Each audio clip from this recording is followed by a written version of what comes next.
Christian. Donc, les conseils de la semaine, un achat fort d'abord, qu'est-ce que vous feriez? Alors, juste avant de commencer, le point sur vos derniers conseils. Donc, la semaine, il y a un mois, vous êtes venu, vous nous avez conseillé Peugeot, Forestia et Trigano. Peugeot et Forestia ont fait à eux deux quasiment le marché. C'est des titres qui avaient beaucoup monté, que vous avez souvent conseillé. Et Trigano gagne 10% dans un marché qui monte de moins de 2%. Donc, bon score, qui vient après un excellent score sur Accor, puisqu'on vous gagnez 42% sur vos conseils, et même un bon score de Technip, qui a été presque 2 fois plus vite que le CAC 40, alors que c'est un secteur difficile. Et donc, aujourd'hui, juste un mot sur les derniers conseils. Forestia, Peugeot. Alors, comme je vous l'ai dit, moi, je reste sur Forestia. Et alors, Forestia, il y a un petit joker sur Forestia, c'est comme vous savez, Peugeot détient 51%. À ma connaissance, c'est le dernier constructeur automobile qui est actionnaire majoritaire chez un équipementier. Du temps de la famille Peugeot, je crois qu'ils étaient très attachés à Forestia. Maintenant, la famille Peugeot n'est plus seule aux commandes. Tavares n'a jamais vu Renault actionnaire d'un équipementier. Est-ce que ça peut donner des Donc on a un petit, quelque chose. Il y a peut-être là une possibilité. Et c'est plutôt moins cher que les comparables, que oui, Valeo, Forestia, que Plastic Omnium. On peut mesurer qu'il y a une décote d'à peu près 15 à 20% par rapport à ACP. Dans ces conditions. Un bon achat. Peugeot. Alors Peugeot, nous sommes toujours favorables. Ils sont rentrés dans le CAC 40, ce qui est une consécration. Alors, rentrer dans le CAC 40, c'est pas toujours à court terme favorable pour le titre, puisqu'on constate que souvent le titre monte juste avant. Oui, parce que les gens les accumulent dans les portefeuilles. Et voilà, après, parce que les gens qui gèrent par des indices sont obligés d'avoir la valeur. Mais je crois vraiment qu'on est dans une phase de retournement et que le marché automobile va se reprendre. Alors, Accor, après cette performance, 42% depuis votre conseil de novembre, qu'est-ce que vous en pensez? Écoutez, moi, ce que je... Il faut rester dans le train, parce que là, pour le coup, c'est quelque chose qui a beaucoup monté. Oui, mais ce que je constate, c'est que même dans des séances difficiles, comme la séance d'avant-hier où la bourse a baissé de 1,60, Accor a beaucoup moins baissé, c'est même repris hier. Et aujourd'hui. Et aujourd'hui. Et même aujourd'hui. Donc. Et je crois que vraiment Accor a une stratégie qui est payante, et donc on peut le conserver. Alors, Technip, c'était très surprenant quand vous nous l'avez conseillé il y a 2 mois. Donc, on gagne 14% quand l'indice fait un peu plus de 8%. Oui, mais je crois que c'est la Technip, mieux... donc c'est assez pétrolier. Ce n'est pas que pétrolier, mais c'est d'abord pétrolier. C'est pas que pétrolier, c'est pétrolier. Et puis, comme toujours, il faut prendre le meilleur de la classe. Oui. Et sans doute que les 2 meilleurs de la classe dans le monde, c'est sans doute Technip et Schlumberger, et dans le terme des équipementiers. Enfin, des services pétroliers, comme on les appelle. Des services parapétroliers, qu'on appelle, des services pétroliers. Et ce sont 2 valeurs que je garde en portefeuille.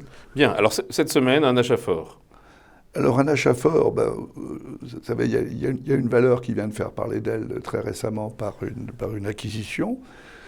C'est une société qui a beaucoup cru dans le passé, régulièrement par les acquisitions, qui a une très bonne maîtrise de cette stratégie, qui s'appelle Ruby. Alors Ruby, ce n'est pas un nom qui est très très connu sur la place, mais enfin, c'est quand même plus de 2 milliards de capitalisation boursière. C'est une société qui a 2 activités principales et qui vient de rentrer dans une 3e, la distribution de GPL, notamment aux Antilles, et le stockage de produits pétroliers, notamment en Europe et en Turquie. En gros, ils ont repris aux grands acteurs du marché, Total, Royal Dutch, etc., des marchés de niche, et ils savent remarquablement bien les gérer et les acheter. Et ils ne sont pas trop sensibles, donc, finalement, à la baisse du pétrole? Non, au contraire, parce que le GPL a baissé, mais on ne répercute pas toujours immédiatement dans les prix la baisse des coûts d'approvisionnement. Et puis le stockage, de toute façon, il n'y a pas de raison qu'il soit lié au... Non, et le stockage bénéficie d'une accélération de l'activité économique. Et alors, cerise sur le gâteau, en plus, ils vous payent un bon dividende, puisque le rendement est de 3,6%. Vous aimez bien ça, je sais. Et non seulement ça, mais j'ai regardé que sur les 5 dernières années, en moyenne, la distribution avait augmenté de 9% par an. En moyenne, donc vous êtes tout à fait dans le type de cible que nous aimons bien.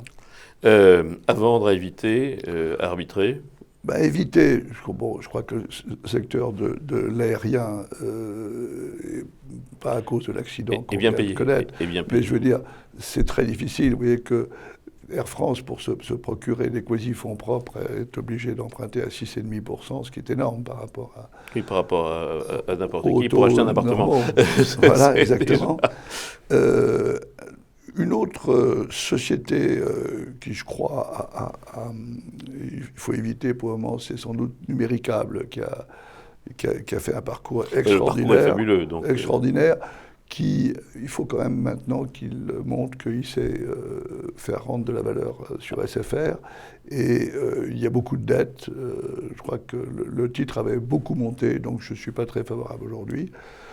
Et puis, comme je disais, il faut peut-être commencer à se méfier un peu d'Airbus et des équipementiers aéronautiques parce qu'on n'est pas à l'abri l'ensemble de l'aérien, tout le cycle. De problèmes dans la production. Alors, un joker. Même si, c'est simplement, même si fondamentalement c'est un secteur qui est très porteur. Parce que, vous l'avez dit, 9 ans de carnet de commande. Et puis, le trafic aérien est très corrélé avec l'économie mondiale et avec la croissance des pays émergents. Alors, un joker. Alors, joker, écoutez, alors on cherche toujours des idées. Alors, je crois qu'il faut regarder le titre Vallourec. Ah, alors le pétrole. Là, c'est plus pétrolier que technique. Je vais vous surprendre un petit peu. Mais, bon, Vallourec est une société qui est très bien gérée, qui malheureusement a investi aux États-Unis et au Brésil à un moment où, aux États-Unis, on a malheureusement commencé à baisser la production de la recherche de pétrole, et au Brésil, où Petrobras s'est empêtré dans des problèmes que l'on connaît. C'est une société qui donc aujourd'hui se vend avec une décote par rapport à sa situation nette, qui a été nettoyée, je dirais, par une provision de plus d'1 milliard qui a été passée très récemment dans les comptes de 2014. Oui, et malgré cette provision, ça décote par rapport à la situation. Si on enlève cette provision, les comptes étaient à l'équilibre et la société a une certaine confiance dans son avenir, puisque elle maintient son dividende, ce qui est toujours un signe de confiance. Oui. Alors, il y a un élément aussi que je trouve intéressant, c'est qu'elle produit, comme vous savez, des tubes, et notamment pour la recherche de gaz de schiste. Alors, la martingale aux États-Unis, c'est que le gaz de schiste, les puits s'épuisent à peu près sur 1 an. Donc ça veut dire que tous les ans, il faut se réapprovisionner en tubes pour recreuser. Alors, bien sûr, en ce moment, on est sur une phase on creuse un peu moins. On creuse moins et on laisse vivre les puits qui sont ouverts, mais vous allez avoir devant vous un cycle de renouvellement court.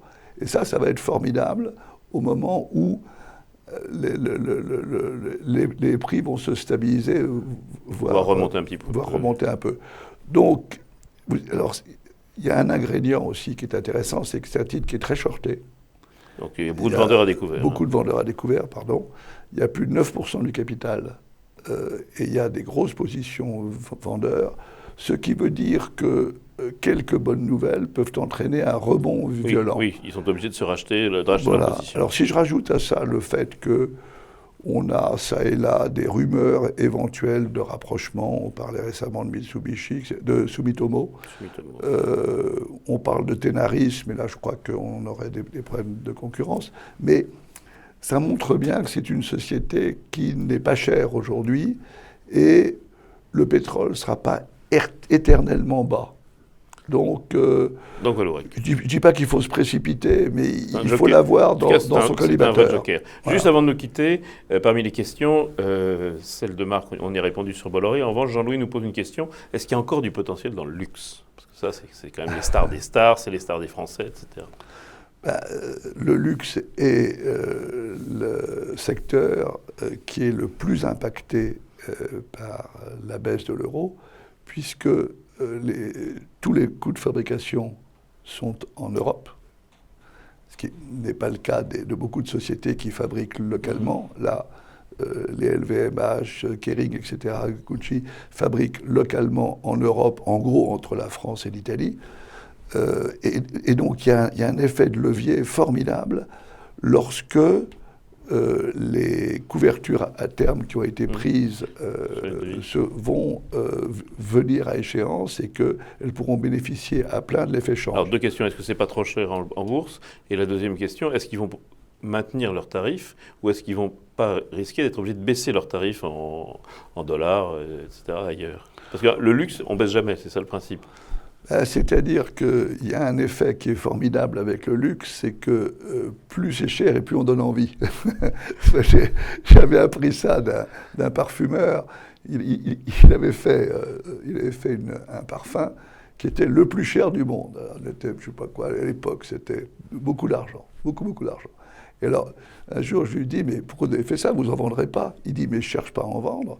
Je cherche simplement à avoir l'image du luxe, oui. Du luxe, de l'exclusivité.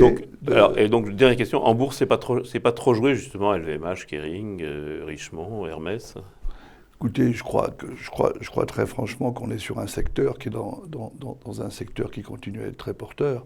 Et non seulement l'effet devise, l'effet de l'accroissement de richesse dans les pays développés en ce moment, et puis le relais des marchés des pays dits émergents est quand même là. Donc, moi, je pense qu'à terme, la réponse à Jean-Louis, c'est il y a encore un potentiel, ce sera le mot de fin.